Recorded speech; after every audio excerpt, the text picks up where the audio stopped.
है, सीवेज की प्रॉब्लम है, जिसकी वजह से उस प्रॉपर्टी को कोई नहीं खरीद रहा है और उसके रेट काफ़ी डाउन हो चुके हैं। तभी एक स्मार्ट प्रॉपर्टी डीलर आता है और उसकी सफाई करवाकर, मेंटेनेंस करवाकर उसे नीट एंड क्लीन कर देता है, बाउंड्री लगवा देता है। कुछ समय बाद उसे होल्ड करने के बाद उसे काफ़ी अच्छे रेट में बेच देता है, जो कि ओल्ड प्रॉपर्टी के रेट से काफ़ी ज़्यादा रेट थे, यानी 3-4 गुना थे। तो हो गया ना मुनाफा आखिर। लेकिन आप लोगों को ये उतना मज़ेदार नहीं लगेगा, क्योंकि इस प्रॉपर्टी से केवल एक ही बार फ़ायदा उठाया। लेकिन असली इन्वेस्टर कभी ऐसा नहीं करते, वो प्रॉपर्टी को लंबे समय तक होल्ड करते हैं या फिर उस प्रॉपर्टी में कुछ ऐसे शॉपिंग मॉल, मल्टी कॉम्प्लेक्स बना देते हैं, जिससे रेगुलर इंटरवल में हर मंथली कुछ ना कुछ मनी जनरेट होते रहे। जैसे शॉपिंग मॉल्स आपने देखे होंगे और कॉम्प्लेक्स देखे होंगे, जिससे हर महीने पैसा आता रहता है। चलिए दोस्तों, बढ़ते हैं अगले एसेट्स की ओर और अच्छे से जान लेते हैं, जो है बिजनेस। ज़्यादा लोग फेलियर के डर से बिजनेस के नाम से ही डरते हैं, लेकिन काफ़ी सक्सेसफुल बड़े बिजनेसमैन बताते हैं कि एक ही सोर्स पे डिपेंड होके अपनी ज़िंदगी गुजार देना लाइफ का सबसे बड़ा रिस्क होता है। जैसे मैं पहले एक जॉब पर डिपेंड रहता था, जब तक काम करता था तब तक पैसे मिलते थे, जैसे ही काम करना बंद किया तो पैसे भी बंद। मैंने काफ़ी लोगों को देखा है जो ना ही एजुकेटेड होते हैं और ना ही एक्स्ट्राऑर्डिनरी, फिर भी वो अपनी लाइफ में फुल टू एंजॉय करते हैं, काफ़ी घूमते फिरते हैं।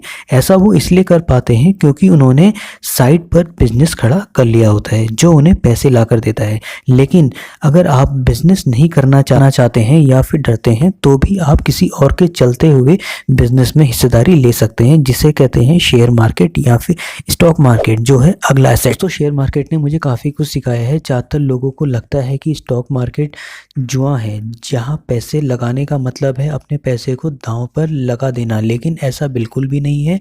ज़्यादातर स्ट्रेस और टेंशन उनके लिए है जो स्क्रीन में बैठकर ट्रेडिंग करते हैं। लेकिन अगर आप लॉन्ग टर्म इन्वेस्टर हैं तो मैक्सिमम कंपनी आपको प्रॉफिट ही लाकर देंगी। इसका मतलब ये नहीं कि आंख बंद करके किसी भी कंपनी में अपना पैसा लगा दें। अगर किसी कंपनी में पैसा लगाने की बात आए तो उस कंपनी की कंप्लीट नॉलेज ज़रूर होनी चाहिए, यानी पूरे फंडामेंटल्स माइंड में होने चाहिए। उसके प्रोडक्ट सर्विसेज, उसके प्रोडक्ट या सर्विसेज लोग कितना पसंद करते हैं और आने वाले समय में उसकी डिमांड कितनी बढ़ेगी, और कंपनी का मैनेजमेंट कैसा है, कंपनी की मार्केट वैल्यू कैसी है। एक बार आपने अच्छी कंपनी को सेलेक्ट कर लिया, फिर क्या है दोस्तों, कंपनी की ग्रोथ के साथ आप लोगों की ग्रोथ भी शुरू हो जाएगी विदाउट एनी टेंशन। दोस्तों, अगला एसेट्स निकल के आता है इंडेक्स फंड, जिसमें इंडिया के बहुत से अमीर लोग इन्वेस्ट करते हैं।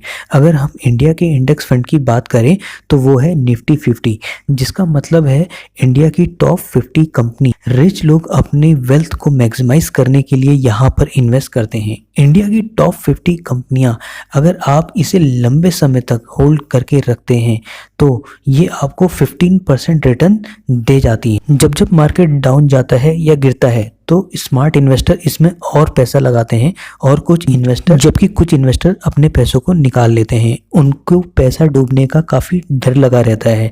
निफ्टी 50 की खास बात यह है कि हमको यहाँ कंपनियां नहीं सेलेक्ट करनी पड़ती, हमारे पैसे टॉप 50 कंपनीज में ऑटोमेटिकली लग जाते हैं। जब जब मार्केट गिरता है तो वो और पैसा इन्वेस्ट करते हैं, जब उठता है तो और ज़्यादा बेनिफिट उठाते हैं, जिनको हम स्मार्ट इन्वेस्टर कहते हैं। चलिए दोस्तों, अगला एसेट आता है कमोडिटीज़। कमोडिटीज़ में आपका गोल्ड और सिल्वर आते हैं। गोल्ड और सिल्वर में इन्वेस्ट करने का मतलब ये नहीं कि आप इसकी ज्वेलरी बना दें। ज्वेलरी में आपको यहाँ पे मेकिंग चार्ज देना पड़ता है, जबकि एज अ कमोडिटी अगर आप इसमें इन्वेस्ट करते हैं, जैसे गोल्ड कॉइन्स हो गए आपका और अनदर ऑल्ट कॉइन्स आते हैं, इसके साथ साथ यहाँ पे आरबीआई गोल्ड बॉन्ड भी इंक्लूड होते हैं, जिसमें आपको बेहतर रिटर्न निकल के आते हैं। अगला एसेट निकल के आता है कंटेंट। जी हाँ दोस्तों, कंटेंट भी एक तरह का एसेट में काउंट होता है, जिसमें आपका इंटेलेक्ट इन्वॉल्व होता है। जैसे वीडियो मेकिंग हो गया, बुक आपने लिख दी जिसमें आपका माइंड लगा, खुद का माइंड लगा, ठीक है, तो ये आपकी इंटेलेक्चुअल प्रॉपर्टी में आती है। एग्जाम्पल के तौर पर मैंने एक गाना गाया जिसमें मैं अपना कॉपीराइट क्लेम, पेटेंट और लाइसेंस ले सकता हूँ। अगर कोई इस म्यूज़िक को इन फ्यूचर यूज़ करता है तो मुझे सालों साल इसकी रॉयल्टी मिलती रहेगी और मेरा एक इनकम का सोर्स यहाँ पे बन जाएगा। म्यूज़िक के तौर पे आप बाकी चीज़ भी ले सकते हैं जिसमें आपका अपना इंटेलेक्ट यूज़ हुआ। दोस्तों, सातवां एसेट निकल के आता है कैश। जी हाँ, आप लोग कहेंगे कि कैश कैसे एसेट हो सकता है। कैश तो अगर हमारे पास है हम तो उसे तुरंत खर्च कर देंगे। जी हाँ, कैश भी एक तरह का एसेट है। फॉर एग्जांपल, अगर मेरे को कोई बहुत अच्छी चीज़ या बहुत महंगी चीज़ काफ़ी सस्ते दाम में मिल रही है, 50% ऑफ है, ठीक है, तो मुझे तुरंत कैश चाहिए होगा उसे खरीदने के लिए, तो ये एक तरह का मेरा इन्वेस्टमेंट और बहुत बढ़िया इन्वेस्टमेंट हो सकता है। अगला आता है मेडिकल इमरजेंसी। जी हाँ, मेडिकल इमरजेंसी लाइफ से बड़ा कोई एसेट नहीं है, उसमें भी हमें कैश चाहिए होता है। दोस्तों, अगला एसेट्स निकल के आते हैं यहाँ पे इक्विपमेंट एंड मशीनरी। जी हाँ, इक्विपमेंट और मशीनरी में हम कुछ भी ऐसे डिवाइस या इक्विपमेंट्स यूज़ कर सकते हैं जिससे आपका मनी जनरेट हो। फॉर एग्जांपल, यदि हम कोई गाड़ी लेते हैं या कार लेते हैं जो हम पर्सनल यूज़ में लाते हैं तो एज ए लाइबिलिटी है, जबकि हम एज ए टैक्सी यूज़ करते हैं तो रेगुलर इनकम का सोर्स बन सकती है, जिससे हम उसका मेंटेनेंस भी ला सकते हैं। दूसरा एग्जाम्पल हम लैपटॉप का भी ले सकते हैं और उसके साथ मोबाइल फ़ोन भी। अगर इसको हम गेमिंग के पर्पज से यूज़ करते हैं तो हमारा टाइम वेस्ट होगा और ऐसा लाइबिलिटी है, क्योंकि इसका मेंटेनेंस भी हमें अपनी जेब से देनी पड़ेगी। लेकिन अगर बी लर्निंग या आपका एजुकेशन स्किल सीखते हैं जिससे हम वेबसाइट डिज़ाइनिंग कर सकते हैं और बहुत कुछ कर सकते हैं जिससे हम रेगुलर इनकम का सोर्स जनरेट कर सकते हैं, तो ये एज एसेट्स की तरह यूज़ हो सकता है, जैसे बड़ी बड़ी कंपनियों में इसका इस्तेमाल किया जाता है रेगुलर इनकम के लिए। अगला एसेट इक्विपमेंट्स के बाद 9th एसेट्स निकल के आता है यहाँ पे पीपल। जी हाँ, पीपल यानी लोग भी एक तरह का एसेट्स होते हैं। अब आप कहेंगे कैसे? जी हाँ, किसी भी कंपनी या इंडस्ट्री में